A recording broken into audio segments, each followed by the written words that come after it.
அவர் ஒரு பெரிய குடும்பத்தில் பிறந்தவர். இருக்கிற சொத்துக்கள் எல்லாத்தையும் வாரி வழங்கிவிட்டு காட்டுக்கு புறப்பட்டார் தவம் செய்கிறதுக்காக. இருந்தது பூராவும் கொடுத்துட்டார். இனிமேல் எதுவுமே இல்லை கொடுக்கறதுக்கு. அப்போது கடைசியாக ஒருத்தன் வந்து கையை நீட்டினான். ஐயா ஏதாவது கொடுங்கன்னா. அவர் பார்த்தார். கட்டியிருக்கிற வேட்டியை தவிர வேறு எதுவுமே இல்லை. 8 முழம் பட்டு வேட்டி ஜரிகை கரையோடு இருக்குது. கடைசியாக அதை தான் எடுத்து கட்டிக்கிட்டு அவர் புறப்பட்டுக்கிட்டு இருக்கிறார். அவர் பார்த்தார். எதிரில் அவன் பரிதாபமாக நின்றுக்கிட்டு இருக்கிறான். அந்த 8 முழ வேட்டியை 2ஆக கிழிச்சார். 4 முழத்தை அவங்ககிட்ட கொடுத்துட்டு மீதி 4 முழத்தை தன்னுடைய இடுப்பில் கட்டிக்கிட்டு அவர் காட்டுக்கு போயிட்டார். இவன் என்ன பண்ணான் தெரியுமா? கையில் கிடைச்ச 4 முழத்தை எடுத்துக்கிட்டு கடை வீதிக்கு போனான். பழைய பட்டு வேட்டி ஜருகை இதெல்லாம் விலைக்கு வாங்குகிற வணிகர் ஒருத்தர் இருந்தார். அவர்கிட்ட போனான். இதை விலைக்கு எடுத்துக்கிறீங்களான்னு கேட்டான். அவர் வாங்கி பார்த்தார். ஆகா, ரொம்ப அருமையான வேட்டி, விலை ஒசந்த ஜருகை, இது ஏது உனக்குன்னு கேட்டார். அவன் நடந்ததை சொன்னான்.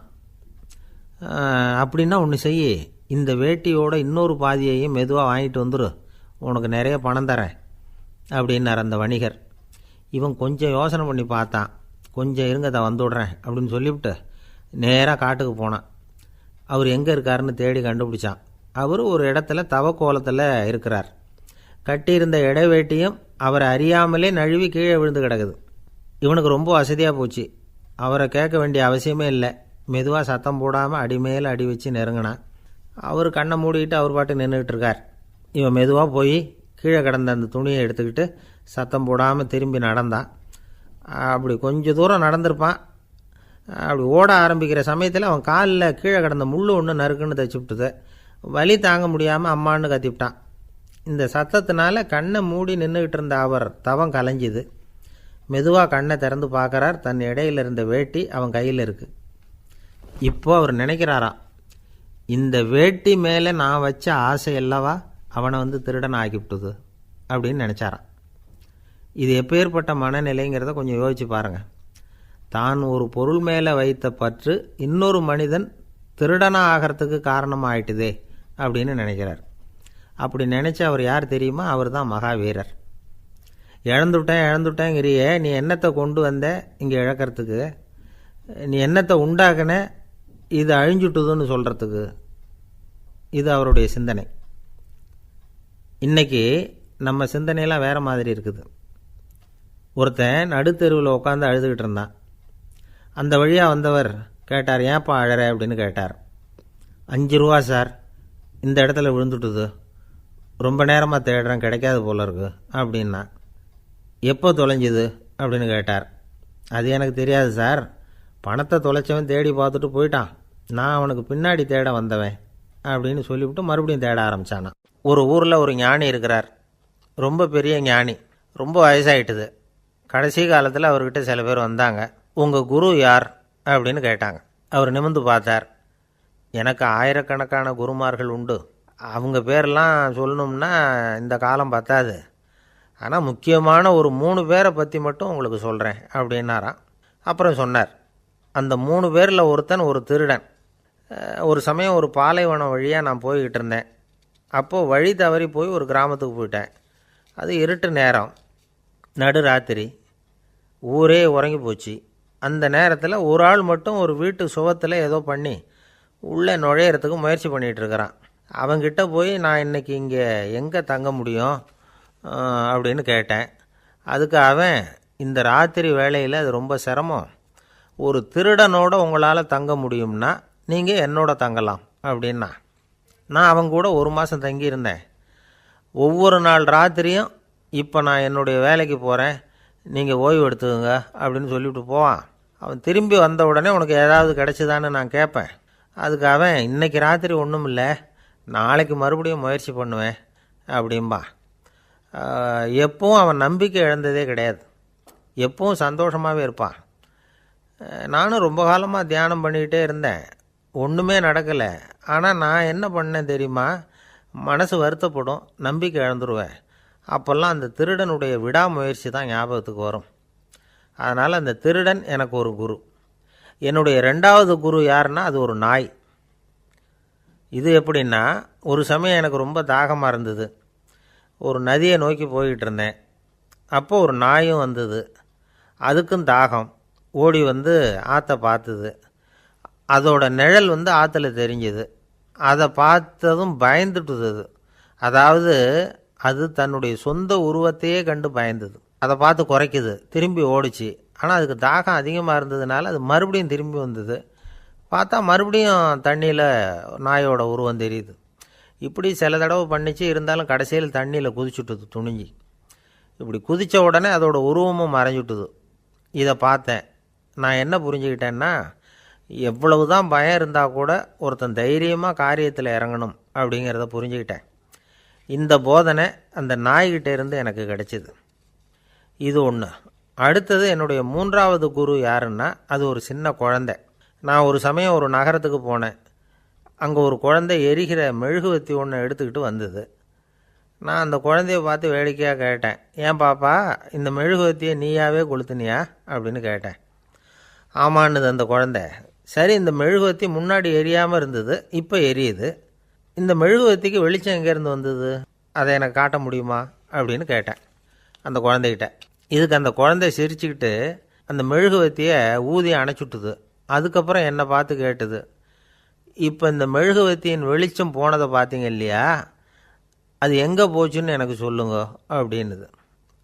அந்த குழந்தை இப்படி கேட்டதும் என்கிட்ட இருந்த ஆணவம் அழிஞ்சுட்டுது. நான் படித்ததெல்லாம் அந்த வினாடியில் சுக்கு நூறாக போயிட்டுது. என்னுடைய முட்டாள்தனத்தை நான் உணர்ந்தேன் அப்படின்னு இவ்வளவும் அந்த ஞானி விவரமாக சொன்னாராம்.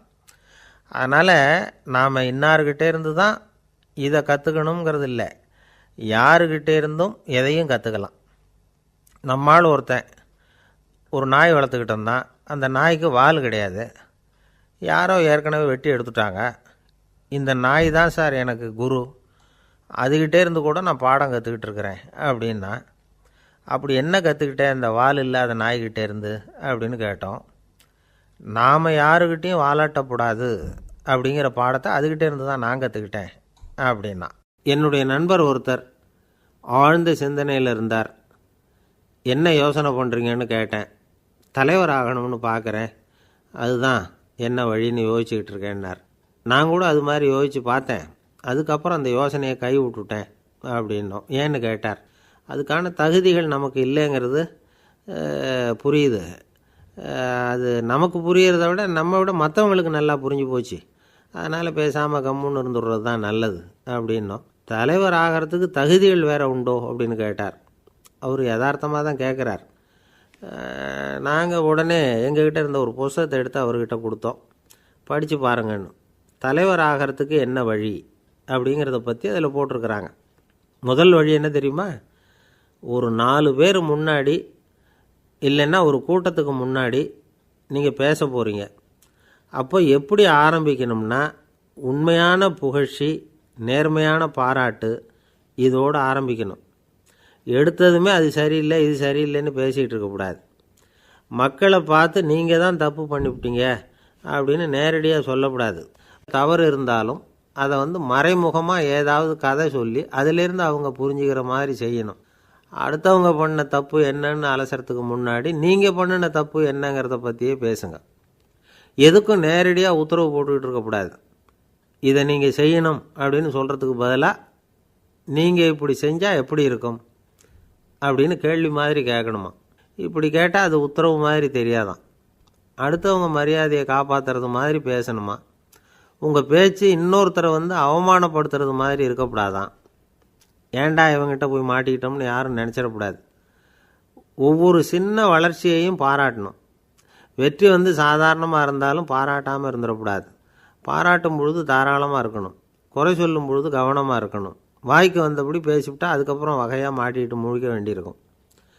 நீங்கள் பேசுகிறது இன்னொருத்தருக்கு ஒரு கௌரவத்தையும் மரியாதையும் உண்டு பண்ணுறது மாதிரி இருக்கணும். நீங்கள் பேசுகிறது அடுத்தவங்களுக்கு இருக்கிற கொஞ்ச நெஞ்ச மரியாதையும் எடுத்து விடுறது மாதிரி இருக்கக்கூடாது. உங்கள் பேச்சை கேட்டால் கேட்குறவங்களுக்கு ஒரு ஊக்கம் வரணும், உற்சாகம் வரணும். தவறு எதுவாக இருந்தாலும் அதை சுலபமாக திருத்திக்கலாம், சரி பண்ணிக்கலாங்கிறது மாதிரி இருக்கணும் உங்கள் பேச்சு. அடுத்தவங்களை சந்தோஷப்படுத்துங்க. உங்கள் யோசனையை கேட்டு நடந்துக்கிறதுனால அந்த சந்தோஷம் அவங்களுக்கு கிடைக்கணும். இந்த தகுதியெல்லாம் உங்ககிட்ட இருந்தால் நீங்கள் ஒரு சிறந்த தலைவராகலாம் அப்படின்னு அந்த புஸ்தகத்தில் போட்டிருக்குது. இந்த காலத்தில் தலைவர் ஆகிறதுக்கு வேறு சில தகுதிகள்லாம் கூட தேவைப்படுது. ஒரு புள்ள தன்னுடைய அப்பா கிட்ட, அப்பா உன்ன மாதிரியே நானும் அரசியலில் சேரணும், தலைவர் ஆகணும்னு ஆசைப்படுறேன். இன்னையிலேருந்து எனக்கு அரசியல் பாடம் கற்றுக் கொடு அப்படின்னு கேட்டிருக்கான். அவரும் சரின்னு சொல்லிவிட்டு ஒரு பெரிய ஏணியை எடுத்துகிட்டு வந்தாராம். ஒரு செவுத்தில் சாத்தினார். இந்த ஏணியில் ஏறி உயர போய் அங்கே பரன் மேலே இருக்கிற ஒரு புத்தகத்தை எடுத்துகிட்டு வாடான்னு இருக்கார். மகனை பார்த்து, அப்பா ஏணி ரொம்ப உயரமாக இருக்குது, நீ ஜாக்கிரதையாக அதை பிடிச்சிக்கோ, நான் ஏறி போகிறேன் அப்படின்னு நான் பையன். பயப்படாத, நான் பார்த்துக்கிறேன்னார் அப்பா. பையன் ஏணியில் ஏறினா உச்சிக்கு போனதும் அப்பா கையை எடுத்துட்டார். ஏணி அப்படியே சரிஞ்சுட்டுது. பையன் பொத்துன்னு கீழே விழுந்துட்டான். இடுப்பு பிடிச்சிக்கிட்டு எழுந்திரிச்சான்.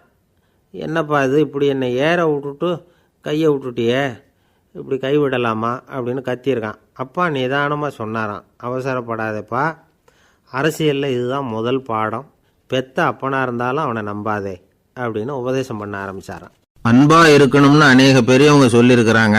நாமளும் அதை கேட்டுவிட்டு அன்பு காட்டுறதுக்கு தயாராக தான் இருக்கிறோம். அதை வாங்கிறதுக்கு தான் ஆளை காணும்.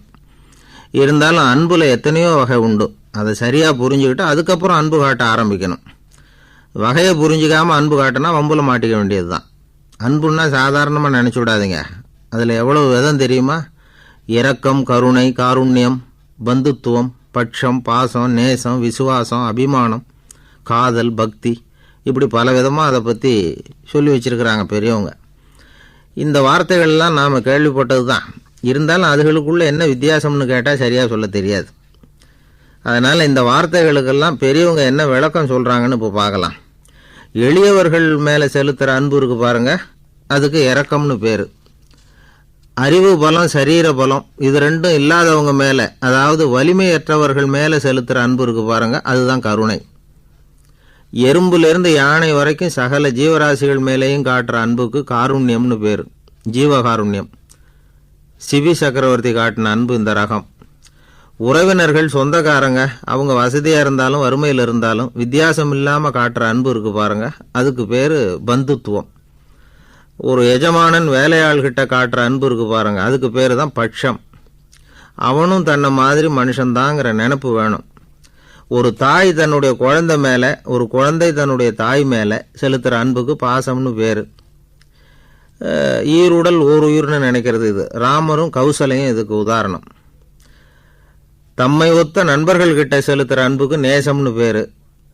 வயசு, செல்வம், அந்தஸ்து, இந்த வித்தியாசமெல்லாம் பார்க்காம அவங்க சுக துக்கத்தில் சமபங்கு எடுத்துக்கிறது இது. கிருஷ்ணன் குசேலர்கிட்ட காட்டினது இந்த ரகம். வேலை செய்கிறவன் முதலாளிகிட்ட காட்டுற அன்புக்கு விசுவாசம்னு பேர். தேசத்து மேலேயும் தாய்மொழி பேர்லையும் செலுத்துகிற அன்புக்கு அபிமானம்னு பேர். தேசாபிமானம்னு சொல்கிறோமே, இதுதான். ஒரு கணவன் மனைவி பேரில் காட்டுற அன்புக்கு காதல்னு பேர்.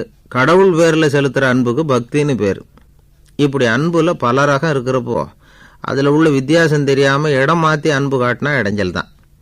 சரி, இந்த அன்பை பற்றி விஞ்ஞானம் என்ன சொல்லுது தெரியுமா?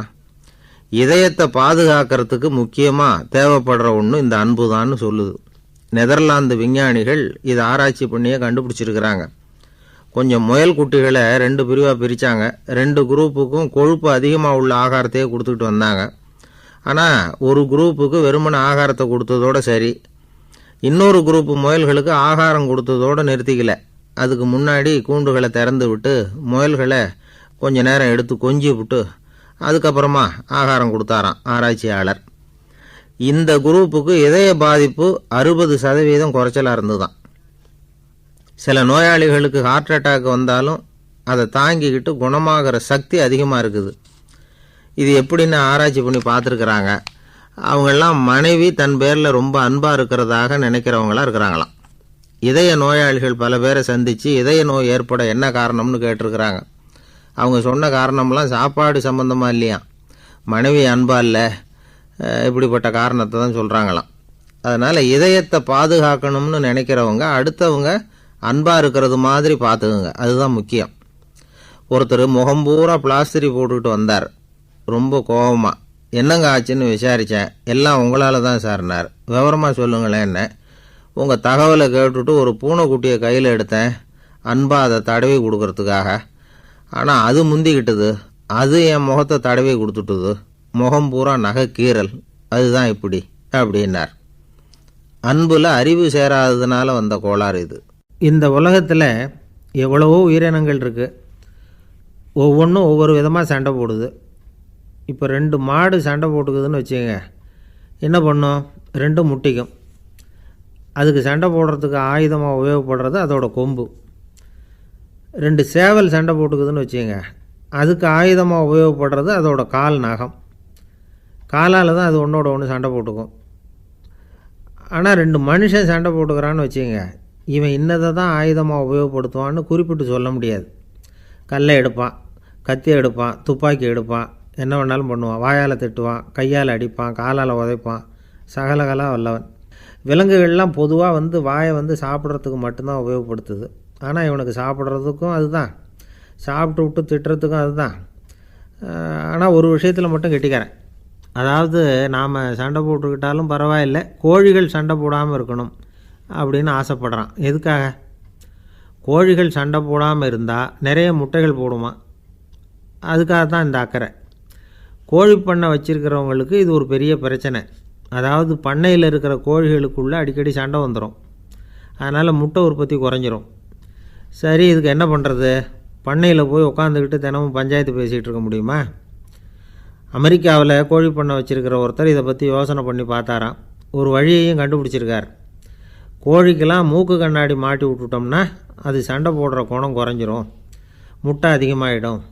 அந்த கண்ணாடியில் உள்ள லென்ஸு சிவப்பு நிறத்தில் இருக்கணும், அவ்வளவுதான் அப்படின்னு அவர் கண்டுபிடிச்சாராம். இது ஏற்கனவே நடைமுறையில் கண்டுபிடிக்கப்பட்ட ஒரு விஷயம். ஆனால் எல்லா கோழிக்கும் சிவப்பு மூக்கு கண்ணாடி எப்படி மாட்டி விடுறது? அப்படியே மாட்டி விட்டாலும் அது நழுவாமல் இருக்கணுமே. இப்போ நாமெல்லாம் நடு விரலால் மூக்கு கண்ணாடி நடுவில் தொட்டு அப்படி ஸ்டைலாக சரி பண்ணிக்கிறோம், அது மாதிரி கோழி எப்படி சரி பண்ணிக்கும்? இதுதான் பிரச்சனை. இதுக்கு அவர் என்ன வழி கண்டுபிடிச்சாருன்னா, கோழிக்கெல்லாம் மூக்கு கண்ணாடிக்கு பதிலாக விழியொட்டு வில்லைகள், கான்டாக்ட் லென்ஸ், அதை பொருத்தி விட்டா என்ன அப்படின்னு யோசனை பண்ணார். அதே மாதிரி பண்ணார். அதே மாதிரி செஞ்சு பார்த்தார், வெற்றி. அதுக்கப்புறம் கோழியெல்லாம் சண்டை போட்டுக்கலையாம், சமாதான பிரியர்கள் ஆகிட்டு தான். கோழிகளுக்கு இயல்பாகவே சண்டை போடுற குணம் உண்டு. ஆனால் அதோட கண்ணுக்கு பார்க்குற பொருள்லாம் ரோஜா நிறத்துலையோ அல்லது இன்னும் சொல்லப்போனால் அழுத்தமான சிவப்பு நிறத்துலையோ தெரிஞ்சதுன்னா சண்டை போடுற குணம் குறைஞ்சிருதான். அந்த சமயத்தில் அது அதிகமாகவும் முட்டையிட ஆரம்பிச்சுடுதான். அதே நேரத்தில் இறை எடுக்கிறத கூட குறைச்சிக்குதான். இது ஏன் இப்படி பண்ணுதுங்கிறது விஞ்ஞானிகளுக்கு இன்னமும் புரியலையா. எப்படியோ அமெரிக்க கோழிகள்லாம் கான்டாக்ட் லென்ஸ் பொருத்திக்க ஆரம்பித்தாச்சு. கோழி கழுத்தை பிடிச்சிக்கிட்டு ஒரு சில வினாடிகளில் அதை பொருத்தி போடுறாங்களாம். கோழியோட ஆயுள் பூரா அது அப்படியே இருக்குமா. பண்ணையில் முட்டை உற்பத்தி குறைஞ்சா இது மாதிரி விஞ்ஞானபூர்வமாக பரிகாரம் தேடுறது தான் நல்லது. நமக்கு வேண்டியப்பட்ட ஒருத்தர், அவர் ஒரு கோழி பண்ணை வச்சுருந்தார். அந்த பண்ணையில் பாதி கோழி திடீர்னு செத்து போச்சு. உடனே ஒரு கால்நடை மருத்துவர்கிட்ட போக வேண்டியது தானே, அங்கே போகல. உள்ளூரில் மந்திரம் பண்ணிகிட்டு இருந்த ஒரு சாமியார்கிட்ட போனார். அவர் காலில் விழுந்தார். சாமி, என் பண்ணையில் பாதி கோழி செத்து போட்டுதுன்னார். சாமியார் யோசனை பண்ணார். சரி, பண்ணையில் வாசப்படி கிழக்கு பக்கமாக வச்சுருக்கியா மேற்கு பக்கமாக வச்சுருக்கியான்னு கேட்டார். கிழக்கு பக்கமாக இருக்குன்னார் அவர். அதுதான் தப்பு, மேற்கு பக்கமாக அதை மாற்று சரியாக போடும்னாராம். அதே போல் இவர் போய் மாற்றிவிட்டார். அப்பவும் பாதி செத்து போச்சு. மறுபடியும் சொன்னார், சாமி மறுபடியும் பாதி கோழி செத்து போட்டுதேன்னார். சரி, கூரை எப்படி போட்டிருக்க, ஓடு போட்டிருக்கியா இல்லை கீத்து போட்டிருக்கியான்னார். ஓடு போட்டிருக்கேன்னாராம் அவர். அதுதான் தப்பு, கீத்து போட்டுரும் சரியாக போடும்னாராம். சரின்னு போய் அதையும் மாற்றி பார்த்தார். மறுபடியும் போயிட்டுது, கோழி செத்து போச்சு. வந்தார், மறுபடியும் பாதி செத்து போச்சு சாமின்னு வந்தார். இவரும் யோசனையை மாற்றி மாற்றி சொல்லிகிட்டே இருக்கிறார். இப்படி அவரும் மாற்றி மாற்றி பார்த்தார். 6வது தடவையாக அவரை தேடிட்டு வந்தார். அந்த சமயத்தில் இவர் ரொம்ப தீவிரமாக யோசனை பண்ணி பார்த்துட்டு, அது சரிப்பா, நீயும் என்கிட்ட சளைக்காமல் வந்துக்கிட்டு இருக்கிற, நானும் யோசனை சொல்லிகிட்டு இருக்கேன். இப்போவும் உங்ககிட்ட சொல்கிறதுக்கு என்கிட்ட யோசனை நிறையா இருக்குது, ஆனால் சோதிக்கிறதுக்கு உங்ககிட்ட கோழி இல்லையே, என்ன பண்ணுறது அப்படின்னாராம் இவர். ஒரு தெருவில் சில சிறுவர்கள் விளையாடிக்கிட்டு இருந்தாங்க. ஏதோ ஒரு உயரமான கல்லை நடுத்தெருவில் வச்சு அதை சுற்றி சுற்றி ஓடி வந்துக்கிட்டு இருக்கிறாங்க. அது என்ன விளையாட்டோ அவங்களுக்கு தான் தெரியும். கொஞ்ச நேரம் அப்படி விளையாடிக்கிட்டு இருந்தவங்க விளையாடி முடித்ததும் அந்த கல்லை நடுத்தெருவில் அப்படியே விட்டுட்டு அவங்கவுங்க வீட்டுக்கு ஓடி போட்டாங்க. அதுக்கப்புறம் அந்த வழியாக 2 பெண்கள் பேசிக்கிட்டே வந்தாங்க. பேச்சு சுவாரஸ்யத்தில் நடுத்தெருவில் இருந்த அந்த கல்லை கவனிக்கலை. காலில் இடிச்சுட்டுது, லேசாக ரத்தம் வந்துட்டுது, வலி தாங்கலை. காலில் இடிச்சுக்கிட்ட பொண்ணு திட்ட ஆரம்பிச்சுட்டுது. வர வர ஊர் உலகம் ரொம்ப கெட்டு போச்சு, யாருக்கும் பொறுப்பே கிடையாது பாரு, இப்படி நடுத்தருவில் பொறுப்பு இல்லாமல் இப்படி கல்லை போட்டு வச்சுருக்குறாங்களே, இது நியாயமா அப்படின்னு சொல்லி இந்த சமூகத்தை கடுமையாக விமர்சனம் பண்ணிக்கிட்டு அவங்க போயிட்டாங்க. கொஞ்ச நேரம் கழித்து ஒரு வாலிபன் அந்த வழியாக வந்தான். அந்த கல்லை பார்த்தான், நின்னான், ஒரு நிமிஷம் யோசனை பண்ணான், என்ன பண்ணலாம்னு பார்த்தான். தன்னுடைய வீரத்தையும் பலத்தையும் காட்டணும்னு நினச்சான். பின்னாடி போனான். அப்புறம் வேகமாக ஓடி வந்து ஒரு சின்ன ஹை ஜம்ப் அப்படியே துள்ளி குதிச்சான். துள்ளி குதித்து தாண்டி அந்த பக்கமாக போய் விழுந்தான். அப்படியே விசில் அடிச்சுக்கிட்டு அவன் பாட்டுக்கு நடந்து போகிறான். அடுத்தபடியாக ஒரு காதல் ஜோடி அந்த வழியாக வந்தது. நடுத்தெருவில் கண்ணில் பட்டது. அவங்க 2 பேரும் ரொம்ப நெருக்கமாக சேர்ந்து வந்துக்கிட்டு இருக்கிறாங்க. நடுவில் கல் இருக்கிறதுனால கொஞ்ச நேரம் 2 பேரும் விலகி மறுபடியும் இந்த பக்கம் வந்து சேர்ந்து போகணும். கொஞ்ச நேரம் நாம் பிரிய வேண்டி இருக்குதே அப்படின்னு வருத்தத்தோடு முணுமுணுத்துக்கிட்டே இந்த பக்கம் வந்தாங்க. அதுக்கப்புறம் வழக்கம் போல் சேர்ந்து அவங்க பாட்டுக்கு எதிர்காலத்தை பற்றி கற்பனை பண்ணிக்கிட்டே போயிட்டாங்க. கடைசியாக அந்த வழியாக பார்வை இல்லாத ஒருத்தர் வந்துக்கிட்டு இருக்கார். அவர் கையில் வழக்கமாக வச்சிருக்கிற அந்த ஊன்றுகோல், கையில் இருக்கிற அந்த ஊன்றுகோலால் தனக்கு முன்னாடி அப்படியும் இப்படியும் அப்படியே தட்டிக்கிட்டு பார்த்துக்கிட்டே அவர் மெதுவாக நடந்து வந்துக்கிட்டு இருக்கிறார். வழியில் இருக்கிற அந்த கல் தட்டுப்பட்டுது. உடனே நடுத்தெருவில் ஒரு கல் இருக்குங்கிறத அவர் புரிஞ்சுக்கிட்டார். உடனே குனிஞ்சார். அந்த கல்லை தடவி பார்த்து எடுத்தார். தெரு ஓரமாக கொண்டுகிட்டு போய் போட்டார். அதுக்கப்புறம் அவர் பாட்டுக்கு அவர் வழியில் நடந்து போனார். இப்போது இதில் பல பேர் வந்தாங்க போனாங்க. இவங்களில் பார்வை உள்ளவங்க யார், பார்வை இல்லாதவங்க யார்? இப்படி ஒரு கேள்வி கேட்டால் என்ன பதில் சொல்ல முடியும்? கொஞ்சம் யோசித்து பார்த்தா இன்றைக்கி பல பேர் இப்படி தான் இருந்துக்கிட்டு இருக்கிறோம். ஒரு ஆள் பார்க்குறதுக்கு பெரிய மனுஷன் மாதிரி இருக்கார். ஒரு தெரு வழியாக நடந்து வந்துக்கிட்டு இருந்தார். இருட்டு நேரம். வழியில் ஒரு பெரிய கல் கிடந்தது, கருங்கல். பார்த்தார். கொஞ்ச நேரம் யோசித்தார். போய் தூக்கி பார்த்தா ரொம்ப கனமாக இருந்தது. இன்னொரு ஆள் சேர்ந்தாதான் தூக்க முடியும். இவர் உடனே ரோட்டோரமாக போய் ஒரு மரத்தடியில் உட்காந்துக்கிட்டார். 2 பக்கமும் பார்த்துக்கிட்டே இருக்கார், யாராவது வர்றாங்களான்னு. கொஞ்ச நேரத்தில் ஒருத்தர் வந்தார். இவருக்கு தெரிஞ்சவர். என்னங்க இந்த நேரத்தில் இங்கே உட்காந்துருக்குறீங்கன்னு கேட்டார் அவர். அதோ அந்த கருங்கல் அப்படின்னு சுட்டி காட்டினார். ஓ, அதை தூக்கி ஓரமாக போடணுமா? வாங்க 2 பேரும் தூக்கலான்னார் வந்தவர். நான் அதுக்காக உட்காந்துருக்கலேன்னார் இவர். பின்ன வேற எதுக்காகன்னார் அவர். ஒரு மனுஷன் கருங்கல்லில் காலை இடிச்சுக்கிட்டான்னா எப்படி துள்ளுவான்னு பார்க்கணுங்கிறது எனக்கு ரொம்ப நாளாக ஒரு ஆசை. அதுக்காக தான் உட்காந்துருக்கிறேன் அப்படின்னாராம். அமெரிக்க ஜனாதிபதி ஆப்ரஹாம் லிங்கன் ஒரு நாள் தன்னோட கோச்சு வண்டியில் தலைநகரான வாஷிங்டனுக்கு போயிட்டுருக்கிறார். கோச்சு வண்டி ஒரு சாலையில் போயிட்டுருக்கு. அந்த சாலைக்கு ஒரு பக்கத்தில் பயங்கரமான சதுப்பு நிலம். சதுப்பு நிலம்னா அது புதைகுழி, புதை மணல்ங்கிறோம்ல, அது மாதிரி. அந்த சதுப்பு நிலத்தில் யாராவது மாட்டிக்கிட்டா அவ்வளோதான், ஆளை கொஞ்சம் கொஞ்சமாக உள்ளே அமுக்கிவிடும். தப்பிச்சு கரையிறது கஷ்டம். அப்படிப்பட்ட நிலம் அது. ஆப்ரஹாம் லிங்கன் ஏதோ ஒரு முக்கியமான அரசாங்க வேலையாக போயிட்டு திரும்பி வந்துக்கிட்டு இருக்கிறார். அதனால் அந்த சமயத்தில் அவர் விலை உசந்த ஆடைகளை அணிஞ்சிருக்கிறார். அப்படி அவர் அந்த கோச்சு வண்டியில் வந்துக்கிட்டு இருக்கிறாரு. அந்த சமயத்தில் ஒரு காட்சி அவர் கண்ணில் பட்டுட்டுது. என்ன தெரியுமா? ரோட்டுக்கு பக்கத்தில் இருந்த சதுப்பு நிலத்தில் ஒரு இளம் பன்றிக்குட்டி சிக்கிக்கிட்டு தவிச்சிக்கிட்டு இருக்குது. பரிதாபமாக கத்திக்கிட்டு இருக்குது. அதை பார்த்தார் லிங்கன். அவருக்கு என்ன மாதிரி ஆயிட்டுது. உடனே வண்டியை நிறுத்த சொன்னார். கீழே இறங்கினார். தன்னோட விலை உசந்த ஆடைகளை பற்றி லட்சியம் பண்ணவே இல்லை. தனக்கே ஆபத்து வரலாம்ங்கிறத பற்றியும் கவலைப்படலை. தான் ஒரு குடியரசுத் தலைவருங்கிறத பற்றியும் அவர் நினச்சி பார்க்கல. நேராக அந்த சதுப்பு நிலம் பக்கமாக போனார். அந்த சேத்துல இறங்கி பன்றிக்குட்டியை காப்பாற்றி கரைக்கு கொண்டுட்டு வந்து சேர்த்துட்டார். அதுக்கப்புறம் நிம்மதியாக கோச்சு வண்டியில் ஏறி வெள்ள மாளிகைக்கு வந்து சேர்ந்தார். ட்ரெஸ்ஸு, உடம்பு பூரா சேறு சகதி. பார்க்குறவங்களுக்கெல்லாம் ஆச்சரியமாக போச்சு. அவங்களுக்கு ஒன்றும் புரியல. இவர் நேராக ட்ரெஸ்ஸு மாற்றிக்கிறதுக்காக போனார். கோச்சு வண்டி ஓட்டிகிட்டு வந்தவங்கிட்ட போய் எல்லோரும் கேட்டாங்க என்ன ஆச்சு அப்படின்னு. அவர் வர்ற வழியில் நடந்த விவரத்தை சொன்னார். ஆப்ரஹாம் லிங்கனுடைய இந்த இறக்க குணத்தை எல்லாரும் பாராட்டினாங்களாம், புகழ்ந்தாங்களாம். ஆனால் இதுக்கு லிங்கன் என்ன பதில் சொன்னார் தெரியுமா? தயவு பண்ணி இந்த புகழ்ச்சியான பேச்சையெல்லாம் ஒதுக்குங்க, அதெல்லாம் வேணாம். அந்த சின்ன பிராணி சகதியில் மாட்டிக்கிட்டு துடிச்சிக்கிட்டு இருந்தது, அதை பார்த்தேன். உடனே என்னுடைய இதயத்தில் ஒரு முள் தைச்சது மாதிரி ஒரு உணர்வு. அந்த முள்ளை பிடுங்கி எறிஞ்சேன், அவ்வளவுதான். உண்மையில் அந்த பிராணிக்கு நான் உதவினேங்கிறத விட எனக்கு ஏற்பட்ட இன்னலை போக்கிட்டேன் அப்படிங்கிறது தான் உண்மை. அதுதான் பொருத்தம். அப்படி இருக்கிறப்போ இதில் புகழறதுக்கு என்ன இருக்குது அப்படின்னாராம் ஆப்ரஹாம் லிங்கன். எவ்வளவு யதார்த்தமான வார்த்தைகள் பாருங்கள். இந்த காலத்தில் நம்மளையும் பல பேர் அப்படி உண்டு. நீச்சல் தெரியாத ஒரு ஆள் தண்ணியில் இறங்கிட்டான். தண்ணி ஆழம்ங்கிறது அப்புறமா தான் தெரிஞ்சுது. தத்தளிக்க ஆரம்பிச்சிட்டான்.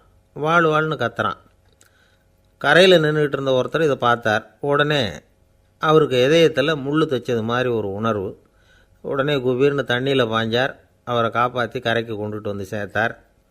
இதை பார்த்துக்கிட்டு இருந்த இன்னொருத்தர் காப்பாற்றின அந்த ஆளை பாராட்டி புகழ்ந்தார். என்ன புகழாதீங்க சார் அப்படின்னார் அவர். ஏன்னு கேட்டார் இவர். நான் அந்த ஆளை ஏன் காப்பாற்றினேன் தெரியுமா?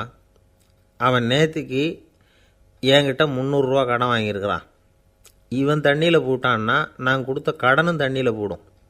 அதனால தான் விழுந்து காப்பாற்றினேன் அப்படின்னா அந்த ஆள். ஒருத்தர் ரொம்ப அவசரமாக போய்கிட்டு இருந்தார். எங்கே சார் போகிறீங்கன்னு கேட்டோம். எனக்கு வேண்டியப்பட்ட ஒருத்தருக்கு குழந்தை பிறந்திருக்கிறதாக செய்தி வந்திருக்கு, அதுதான் ஆஸ்பத்திரிக்கு போயிட்டுருக்கேன், பார்த்துட்டு வரலாம்னு அப்படின்னார். அப்படின்னா கொஞ்சம் இப்படி உட்காருங்க அப்படின்னோம். சில விவரமெல்லாம் சொல்கிறேன் கேட்டுக்கிட்டு போங்க அப்படின்னோம். உட்காந்தார். அப்புறம் சொல்ல ஆரம்பித்தோம். புதுசாக பிறந்திருக்கிற ஒரு குழந்தைய பார்க்க போகிறதுன்னா அது சாதாரண விஷயம் இல்லை. அதில் ரொம்பவும் கவனமாக நடந்துக்கணும். புது குழந்தைக்கு நோய் சுலபமாக தொற்றும். முக்கியமாக காற்று மூலமாக பரவுகிற நோய்கள் சுலபமாக வந்துடும். அதனால் நமக்கு உடம்பு சரியில்லைன்னா குழந்தைய விட்டு கொஞ்சம் தள்ளியே இருக்கிறது தான் நல்லது. பெரியவங்களை பொறுத்த வரைக்கும் சாதாரணமாக உள்ள ஒரு கிருமி கூட குழந்தைய பொறுத்த வரைக்கும் ரொம்ப மோசமான ஒரு கிருமியாக இருக்கும். சில வெளிநாடுகளில் எப்படி தெரியுமா, பிறந்த குழந்தை தூங்கிக்கிட்டு இருக்கிற ஒரு ரூமுக்கு போகணும்னா போகிறவங்க முகமூடி போட்டுக்கணும், காலணிகளை மாற்றிக்கணும், அவ்வளவு சுத்தமாக உள்ளே போய் பார்த்துட்டு வரணும். பொதுவாக சில ஆஸ்பத்திரிகளில் பார்த்திங்கன்னா பார்வையாளர்கள் நேரத்தில் விசிட்டிங் ஹவர்ஸ் தாயை விட்டு குழந்தைய தனியாக பிரித்து வச்சுருவாங்க. எதுக்குன்னு நினைக்கிறீங்க? அந்த நேரம் பல பேர் வருவாங்க போவாங்க. அவங்க கை கால் சுத்தமாக இருக்காது. சுத்தமில்லாத கைகள் மூலமாக கிருமிகள் பரவும். சுத்தமில்லாத கைன்னா மண்ணு தூசி படிஞ்சிருக்கிற கை மட்டும் தான் அர்த்தம் இல்லை. சாலையில் கையை வீசிக்கிட்டு நடந்து வர்றீங்க, குழந்தைய பொறுத்த வரைக்கும் அது கூட சுத்தமில்லாத கை தான். தாயை தவிர மற்றவங்க குழந்தைய தூக்காமல் பார்த்துக்கிறது நல்லது. தாய் கூட அளவோடு கொஞ்சிறதோடு நிறுத்திக்கணும். புதுசாக ஒரு குழந்தைய பெற்றுருக்கிற பொண்ணுக்கிட்ட மற்ற தாய்மார்கள் ஏதாவது சொல்லிக்கிட்டே இருப்பாங்க. குழந்தைய அப்படி வளர்க்கணும் இப்படி வளர்க்கணும் அப்படின்னு ஏதாவது அட்வைஸ் பண்ணிக்கிட்டே இருப்பாங்க. இப்படி ஓவராக அறிவுரை பண்ணுறது அந்த பொண்ணை குழப்பி விட்டுரும். அதனால் அப்படிலாம் பண்ணக்கூடாது. அந்த பெண்ணே ஏதாவது கேட்டால் கூட டாக்டர் சொல்ல வேண்டிய விவரங்களையெல்லாம் நாமே சொல்லிகிட்டு இருக்கக்கூடாது. புதுசாக பிறந்திருக்கிற குழந்தைய மட்டும்தான் இப்படி பார்க்கணும்னு இல்லை. ஒரு நோயாளி குழந்தைய பார்க்க போகிறதுனா கூட ரொம்ப எச்சரிக்கையாக தான் நடந்துக்கணும். ஒரு தின்பண்டமோ விளையாட்டு சாமானோ அந்த குழந்தைக்கு நாம் வாங்கிட்டு போகிறதா வச்சுக்குவோம். அதை நேராக கொண்டுகிட்டு போய் அந்த குழந்தைகிட்டே கொடுக்கக்கூடாது. அதோட அப்பா அம்மாக்கிட்ட ரகசியமாக கொடுக்கலாம். அவங்க முடிவு பண்ணட்டும் குழந்தைகிட்ட அதை கொடுக்கலாமா வேண்டாமாங்கிறத. அவங்களுக்கு தான் தெரியும் அதோட மனசும் உடம்பும். உங்கள் அக்கறையை காட்டுறதா நினச்சிக்கிட்டு குழந்தை வாயில் எதையும் கொண்டுட்டு போய் போடாதீங்க. போகிறப்போ உங்கள் வீட்டு குழந்தையும் அழைச்சிட்டு போகாதீங்க. இது நோயை வாங்கிட்டு வந்துடும், அல்லது புதுசாக ஒரு நோயை அதுக்கிட்ட கொடுத்துட்டு வந்துடும். என்னதான் உங்களுக்கு பழக்கமான குழந்தையாக இருந்தால் கூட அதுக்கு விருப்பம் இல்லைன்னா பேசக்கூடாது. அங்கே போய் அவங்க பள்ளிக்கூடத்தை ஞாபகப்படுத்திகிட்டு இருக்கக்கூடாது. நோயில் இருக்கிறப்ப ஸ்கூலை பற்றி பேச அது விரும்பாது. ஆஸ்பத்திரியை விட்டு வெளியில் புறப்படுறப்போ குழந்தைகிட்ட சொல்லணும்னு அவசியம் இல்லை. அதோட அப்பா அம்மா கிட்ட சொல்லிவிட்டு புறப்பட்டா போதும். குழந்தை கோபிச்சிக்காது. சமூக சம்பிரதாயத்தை பற்றி அது கவலைப்படுறதில்லை. இப்படி எல்லா விவரமும் நம்ம எதிரில் உட்காந்துருந்தவங்ககிட்ட சொல்லி முடித்தோம். ரொம்ப நன்றி சார் அப்படின்னு சொல்லிவிட்டு அவர் புறப்பட்டார். குழந்தைங்க கொஞ்சம் வளர்கிற வரைக்கும் தான் நாம் எச்சரிக்கையாக இருக்கணும்னு இல்லை, வளர்ந்த பிறகு இன்னும் எச்சரிக்கையாக இருக்கணும்.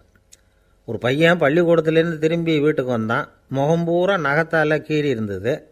அப்பா பார்த்து பயந்துட்டார். யாருடா உன்னை இப்படி பண்ணது அப்படின்னார். என் கூட படிக்கிற இன்னொரு பையன்னா. நாளைக்கு உன் கூட பள்ளிக்கூடத்துக்கு வர்றேன், நீ எனக்கு அவனை அடையாளம் காட்ட முடியுமான்னார். அது ரொம்ப சுலபம் நான் பையன். எப்படின்னார் அப்பா. அவன் காதில் ஒன்றை கையோடு எடுத்துகிட்டு வந்திருக்கிறேன், இதோ என் பையில் தான் வச்சுருக்கேன் அப்படிங்கிறான் அந்த பையன். ஒருத்தர் சிகரெட்டும் கையுமா வந்தார். சார், இந்த புகைப்பிடிக்கிற பழக்கத்தை நிறுத்தி போடணும்னு தான் பார்க்குறேன், முடியலேன்னார்.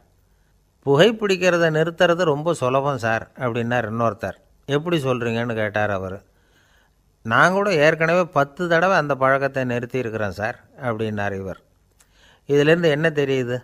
புகைப்பழக்கத்தை திடீர்னு விட்டு விடுறதுங்கிறது ரொம்ப கஷ்டம்னு தெரியுது. இருந்தாலும் இது சம்பந்தமான ஆராய்ச்சி, அனுபவம், இது ரெண்டையும் அடிப்படையாக வச்சு சில வழிமுறைகளை சொல்கிறாங்க. அதாவது புகைப்பிடிக்கிறத நிறுத்துறதுக்கு 10 வழிகள் உண்டு அப்படின்னு சொல்கிறாங்க. அது என்னங்கிறத தெரிஞ்சுக்கிட்டால் உபயோகப்படுதான்னு பார்க்கலாமே. முதல் கருத்து என்னன்னா, கொஞ்ச நாளைக்கு புகைப்பிடிக்கிற நண்பர்களை விட்டு விலகி இருக்கணும். இதனால் புகைப்பிடிக்கிற ஆசை குறையும். அந்த பழக்கத்தை மறுபடியும் ஆரம்பிக்கக்கூடாதுங்கிற எண்ணம் உறுதிப்படும். ரெண்டாவது கருத்து, புகைப்பிடிக்கிறதை எதிர்த்து தீவிரமாக பிரச்சாரம் செய்ய ஆரம்பிச்சிடணும். அது அடுத்தவங்களுக்கும் உபயோகப்படும், உங்களுக்கும் உபயோகப்படும். உங்கள் உள்ளுணர்வை அது தூண்டும், உங்களை உறுதி கொள்ள வைக்கும். மூன்றாவது கருத்து என்னென்னா, தினமும் 2 தடவை குளிக்கணும். எப்படி தெரியுமா? முதல்ல வெது வெதுப்பான தண்ணீர், அப்புறம் குளிர்ந்த தண்ணீர், இப்படி மாறி மாறி குளிக்கணுமா. 4வது கருத்து, உடற்பயிற்சிகள் செய்யணும். மூச்சு வாங்குற மாதிரியான பயிற்சிகள் ரொம்ப நல்லதான். பிராணாயாமம் அப்படிங்கிற மூச்சு பயிற்சி ரொம்ப நல்லதுங்கிறாங்க. அப்புறம் 5வது கருத்து, சாப்பாடு மிதமாக இருக்கணும், சீராக இருக்கணும். பச்சை காய்கறிகள், பழங்கள் சாப்பாட்டில் சேர்த்துக்கலாம். அடிக்கடி கொஞ்சம் கொஞ்சமாக சாப்பிட்டு ரத்தத்தில் சர்க்கரையின் அளவை பராமரிக்கணும். இது நரம்புகளை அமைதிப்படுத்தும். 6வது கருத்து என்னென்னா, ரொம்ப நேரம் பசியோடு இருக்கக்கூடாது. புகைப்பிடிக்கிறத நிறுத்த முயற்சி செய்யும் பொழுது எடை குறைப்பு நடவடிக்கைகளை மேற்கொள்ளக்கூடாது.